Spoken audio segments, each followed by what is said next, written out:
Welcome back on history fox channel. मेरा नाम है कश्यप शर्मा। अभी तक हमने डिस्कस किया प्री हिस्ट्री में हमने डिस्कस किया स्टोन एजिस के बाद हमने डिस्कस किया कॉपर एज।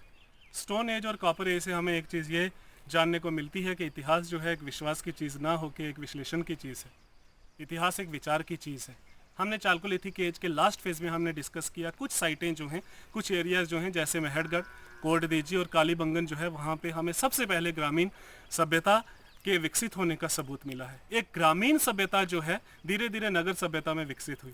एक नगर सभ्यता को विकसित होने के लिए कुछ शर्तें हैं, कुछ नियम हैं, जैसे खपत से ज़्यादा पैदावार का होना, जैसे व्यापार प्रणाली, जैसे माल लेने और जाने के लिए आसान तरीके, जैसे आकार और नाप तोल के नियम, जैसे माल के बिक्री के लिए चांदी, सोना या अनाज का नियम, कायदे कानून पे चलने वाला धर्म और ख़ास तरतीब से बनी इमारतें।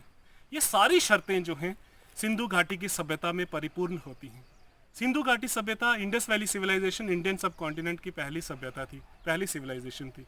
इसको ब्रोंज एज सिविलाइजेशन भी बोलते हैं। ये प्रोटो हिस्टोरिक टाइम पीरियड का फेज़ है। प्रोटो हिस्टोरिक टाइम पीरियड वो फेज़ है हिस्ट्री का, यहाँ पे हमारे पास जो है हमने राइटिंग स्किल जो है वो डेवलप की, लेकिन हम उसको पढ़ नहीं पाए। जैसे प्री हिस्ट्री में we don't have any written records, लेकिन यहाँ पे हमारे पास रिटन रिकॉर्ड्स हैं, लेकिन हम उसको पढ़ नहीं पाए हैं। सो इस फेज़ को हम प्रोटो हिस्टोरिकल टाइम पीरियड बोलते हैं। ये पुरानी भारतीय संस्कृति आज के भारतीय के एक तहजीब का आधार है। कितनी दिलचस्प और अनहोनी बात यह है, इतिहास के शुरुआत से आज तक भारतीय संस्कृति और जीवन का एक अटूट सिलसिला रहा हुआ है। सिंधु घाटी के लोग जो हैं, उनका जो दारोमदार जो है वो पूरा व्यवसाय पे डिपेंड था, वो ट्रेड एंड कॉमर्स पे डिपेंड करते थे। सिंधु वैली सिविलाइजेशन और इंडस वैली सिविलाइजेशन, आज इसको ब्रोंज एज सिविलाइजेशन भी बोलते हैं, वो जितनी भी अपनी समकालीन सभ्यताएं हैं उनसे काफ़ी ज़्यादा आगे थी। सिंधु घाटी के लोगों का जो उनकी जो टाउन प्लानिंग थी और उनके जो अलग अलग जो उनके लाइफ के अलग अलग हम डिस्कस करेंगे, उनके लाइफ के अलग अलग पहलुओं को डिस्कस करेंगे, उससे हमें ये पता चलता है कि कितने विकसित लोग थे उस दौर के। सिंधु घाटी सभ्यता का जो असर जो है वो दूसरी सभ्यताओं पे भी असर पड़ा।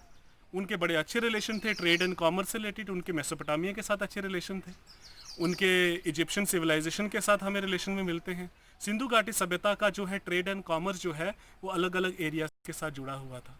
सिंधु घाटी सभ्यता के जब हम अवशेषों को हम जब उनको ध्यान से हम उनका अवलोकन करते हैं, जब उनको हम एक्सप्लोर करते हैं, तब हमें पता चलता है सिंधु घाटी सभ्यता का जो रिलीजियस जो लाइफ है वो काफ़ी अलग टाइप की थी। सिंधु घाटी सभ्यता जो है वो काफ़ी एडवांस थी। सिंधु घाटी सभ्यता के लोग जो हैं वो उस दौर में जो है अलग अलग मेटल का यूज़ करते थे। उनका जो ऑर्नामेंट्स है वहाँ पे हमें सोना, गोल्ड, सिल्वर और अलग अलग टाइप के प्रीशियस मेटल्स का भी जिक्र मिलता है। सिंधु घाटी सभ्यता के जो बिल्डिंग्स हैं, उनके जो बिल्डिंग स्ट्रक्चर्स जो हैं वो बहुत ही ज़्यादा एडवांस थे। हर एक घर के साथ जो है हमें गोदामों के एविडेंसेस भी मिलते हैं। उससे ये पता चलता है कि उनके पास सरप्लस प्रोडक्शन थी। उससे ये पता चलता है कि उनकी जो इकॉनमी जो है, उनकी जो आर्थिक जो व्यवस्था जो थी वो काफ़ी ज़्यादा एडवांस थी। सो इसलिए आज का जो हमारा अगला टॉपिक जो है वो सिंधु घाटी की सभ्यता है, इंडस वैली सिविलाइजेशन है, जिसको ब्रोंज एज भी बोलते हैं, जिसको प्रोटो हिस्टोरिकल टाइम पीरियड भी बोलते हैं। ये पहले लोग थे दुनिया के जिन्होंने कॉटन का यूज़ करना स्टार्ट किया। इसीलिए आज हम बोलते हैं कि भारतीय संस्कृति जो है दुनिया की सबसे पुरानी संस्कृति है, क्योंकि इसका जो मूल आधार है, इसकी जो जड़ें हैं वो हम सिंधु घाटी सभ्यता से ही लेते हैं। Thank you so much. जय हिंद।